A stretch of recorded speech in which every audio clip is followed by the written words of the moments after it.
so this is the quick tutorial of how to add the ears on for the retro kitchen. So this is our front, and I just have the gusset and the zipper gusset with me. And after you get your exterior pieces, it is encouraged and recommended to use those exterior pieces to cut out your lining pieces. Okay, so then with I'm doing something a little bit different here, because in previous videos, I've done it to where you can cut off this piece and you can sew it directly onto the top. You could add it into the seam allowance. You can add them with snaps. Like, there are a multitude of ways that you can add these. Like, if you don't want the ears on the front, you can add them onto the back main body piece. You can add them onto the back with snaps. There is a multiple ways, and I do have multiple tutorials on my playlist to show you the different ways. So in other ones, I'll try my best to add them in the description, the links to the different ones of the different techniques. This one, I am going to be trying something that's different, because I want to be able to provide a variety of doing how to attach the ears, because sometimes how I attach them one way may not be as easy for everybody. So I want to be able to show you guys multiple different ways to add them, and then you can pick what works best for you and your abilities, and also your sewing machine as well. I'll just start off with, you don't even have to add these ears if you don't want to for the retro kitchen. It's a super cute Mav, even without the ears. But if you want to add the ears, this is what this tutorial is for. I have them cut out. On one of the sides, I added a piece of Decoville. And then something else that I did that's a little bit different is I originally had this square, like straight across the bottom, but how I'm going to be adding them, I'm like, because it's going to be on the curve right here. So I'm like, you know what? I'm going to trim this back and add a curve. So I cut this back to be the curve, because it's actually going to go on our zipper gusset. So it's a little different, and so that's why I wanted to add that natural curve, because yeah, as it gets bent. So we'll see what happens when it happens. So this is we're learning this together. If this absolutely looks atrocious, then we know that this won't work. But if it works out, then we'll know. So we're doing this together. All right, so I got those cut out. This part's cut out, and this is only I'm only briefly using this for lineups. Okay, I got those cut, and then so only one side of each ear has the Decoville. And then yes. Okay, so first thing I'm gonna do, because I'm gonna eventually change my thread color as well, you want to sew your ears together, but you only want to sew your ears from on this upright here around the curve, and then end here. You're not sewing this right here. So then if you want to, you can add some double-sided stick tape to hold them together. I'm just going to line them up the best of my ability. I'm going to throw some clips on there. And another thing that you can also do prior to after you get this part sewn together, you can edge coat if you want to edge coat. It is your personal preference if you like to edge coat or not edge coat, but having this edge coated prior to adding it into the bag will just make things a little bit easier. Okay, and then what side do I have okay, so Decoville's on that side. I'm just gonna clip this one together while I'm at it. And then I'm gonna put the Decoville side to the back. That's just my choice. You can add it wherever you want. Okay. Yep, those look good. Okay, so make sure that you're going to back stitch at the beginning and the end really well. Would help if I had my needle up.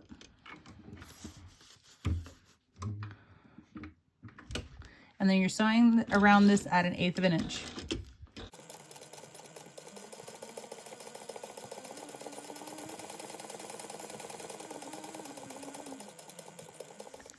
after you get these sewn together, like I said, you can't edge coat them, but before I even edge coat, I'm going to trim up anything that sticks over. So I got a little bit right here that my back sticks over to the front, and make sure to just check it from both sides. And so trim up anything that sticks over, and then I'm going to give these guys a little bit of painting.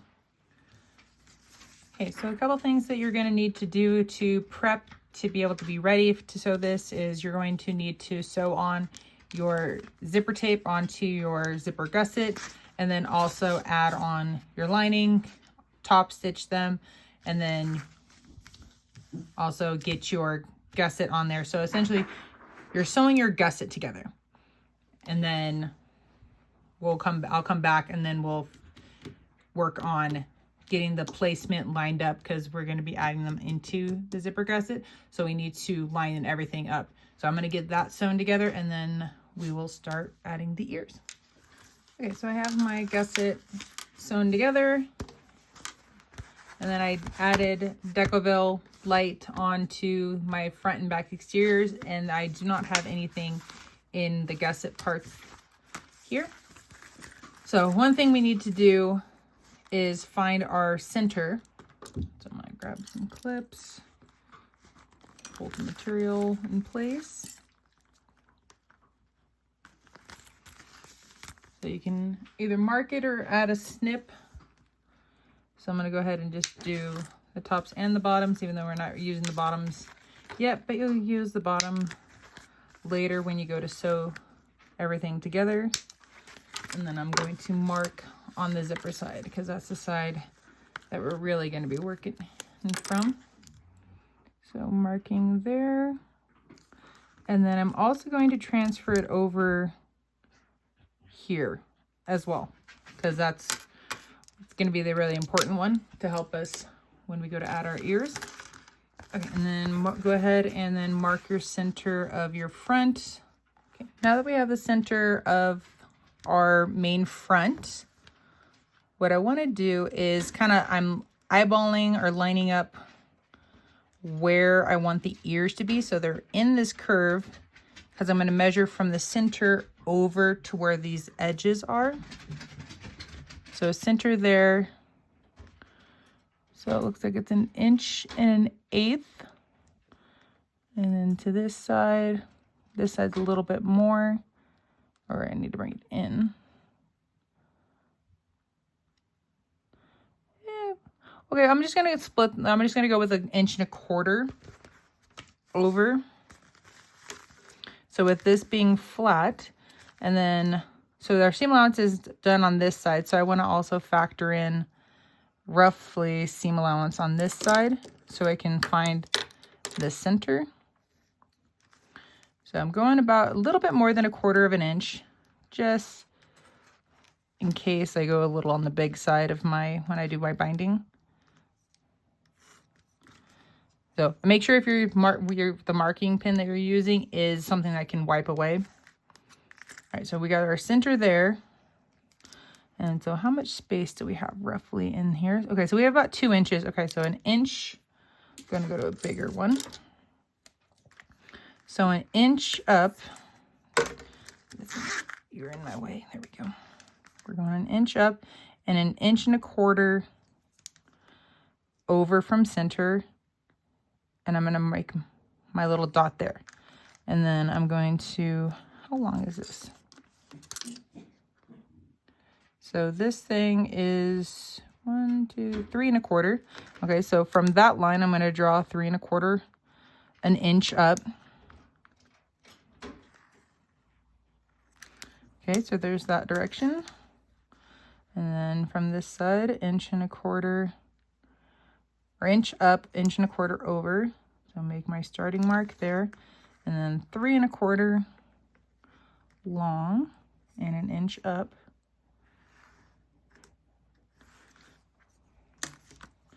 Okay, so that goes to there, there, there.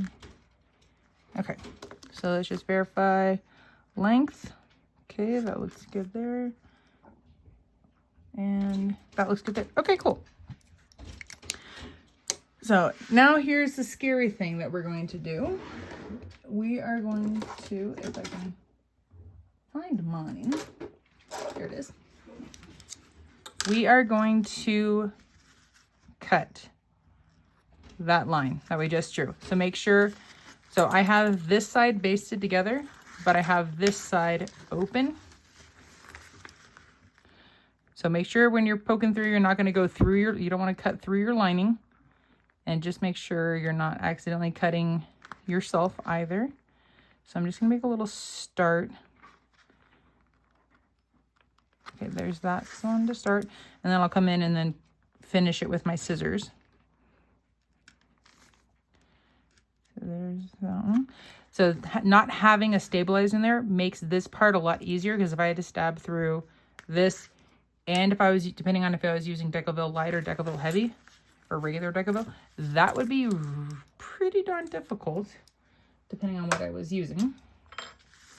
All right, so right on the line, and again, just make sure you're not, oh, this might be easier just to use my X-Acto, so never mind, I lied. I'm just gonna keep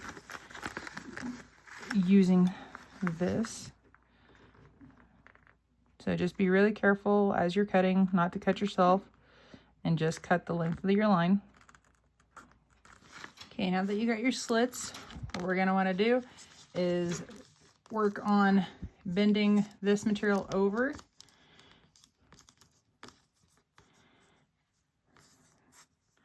That way it's a little bit easier after we slide it in. So we got the one side, and then make sure that you're going to get both pieces to go through that opening.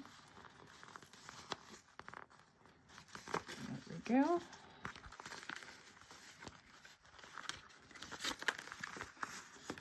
And come on, that piece is being stubborn. There we go.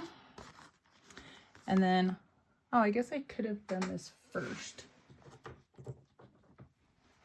But to help ourselves, nope, I'm going to do it again. As I'm going to add some double-sided stick tape on that side. And then that side. Make sure to give it a nice press. Get them to stick. And then I'm putting this back in the way I want. Okay. Oh, wait, I almost, there we go. I was like, this doesn't seem right. Okay.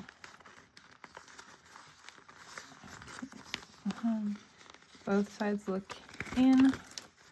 Okay, so we're in. And I guess technically, yes, you could add these on prior to adding your bottom gusset on, because it's not going to, it wouldn't necessarily interfere with the gusset per se. It just might make it a little like to finagle, because the ear would be right there closer to the edge, like might be a little finagling, but you probably could, then it gives you a little bit more open room to work with. But what you're gonna do is then fold that piece over, stick your, oh yeah, take your paper, the paper off, and then we're going to flip this over and repeat for this side as well. If I can get the paper off.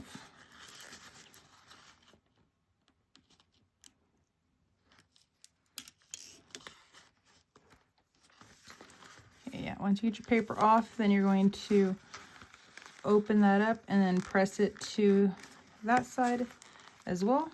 And so then it's going to be looking like that. And then here's an important thing. When we come from the top side, you really, so okay, yeah, this would probably be the part where it would be a heck of a lot easier without having this be here. So I would recommend not putting on the bottom gusset prior to doing this part. So like I said earlier, we are figuring this out together. So I will try to make a note to add the just so the zipper gusset together. All right, make sure you're giving it a good press from the top. And then we are going to sew right along here. We're going to do 2 rows. Probably just 1. Let's try 1 and see what that looks like. So you're going to go right along this edge.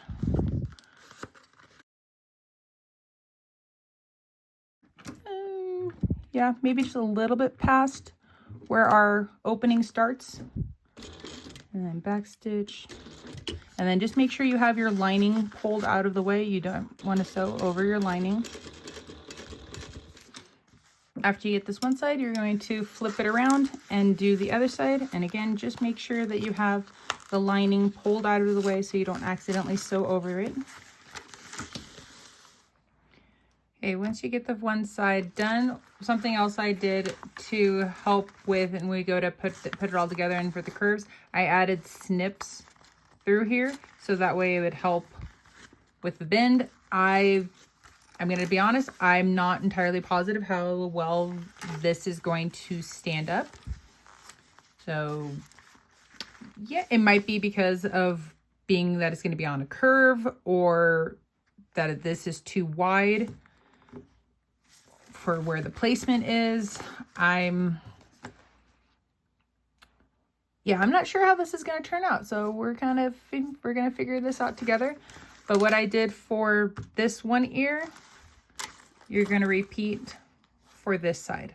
And then at that point, once you add this ear in, you add in the snips, you'll assemble the bag as you would normally for the Mav using the binding method. So after I get this one in, I'm going to finish assembling the bag, and then I'll come back and then show you guys what this looks like. And then at that point, then you guys can decide whether you like it or not, and then kind of decide for yourselves which method you want to try. If you're not sure about this method, again, I will put in the descriptions alternative or other options for adding on the ears. Okay, well, I finished putting it all together, and this is the finished product. I could probably roll, I know I need to roll those at least a little bit better, kind of poke out the corners a little bit better, but it's not bad. Like this one, oh, I think this was my first one. Oh yeah, you can tell, like, it's not in all the way. You can see there where this one is a little bit lower. I think a lot of it has to do with how long it is. You can see that it doesn't want to, yeah. But this is definitely an option. It's actually pretty cute. Like, I would say for smaller, not quite so wide, this would be a really great option, because then it keeps it, one of the reasons I like this one is because it's not right here in the seam allowance. It's not in the seam allowance on your back. You don't have to do, like, so if you could do snaps and just attach like the snaps in the back, but that to be able to have the room for the snaps, you would have to attach them, especially on the back, because we also have this right here. They'd be further off to down the side here. Yeah, I definitely need to push those seams out. So the ears would be further off to the side, so it wouldn't be quite so upright. And then plus, well, you could put it in the seam allowance, but it would make a thicker back, which this already makes it thicker. So there's that. But then in the front, it doesn't impede right here. Yes, you can top stitch this, and like we've done in the past with the Pimp My Mavs or Pimp My Bags. You could put it here and then top stitch it. That will hold the seam allowance away from the zipper. So there's that. So like you still could put it here and then just attach it like on the curve, like totally fine. But this isn't like a bad option. Yeah. That one just, I think if we just like bend it back, because it naturally wants to come forward. But they do sit up pretty dang well. Like I'm actually pretty happy with those. I think that makes it fun. So that is one of the methods. You can look for the, I can't remember what we're calling it, but there are more Mickey bags. It's a circle, one of the circle bags that will also, I'll probably do a slightly different method because that's also in a curve. So I'll probably try something a little bit different because seeing how this one looks, I don't think it would look as good because that one is a true full circle. But there's that one. There's the previous ones that are done in the seam allowance ones. And again, like I said, I will try my best to link those specific videos, there we go. Specific videos in the description down below. But this is one method. So I hope you guys enjoyed this quick tutorial of adding the ears for the retro kitchen.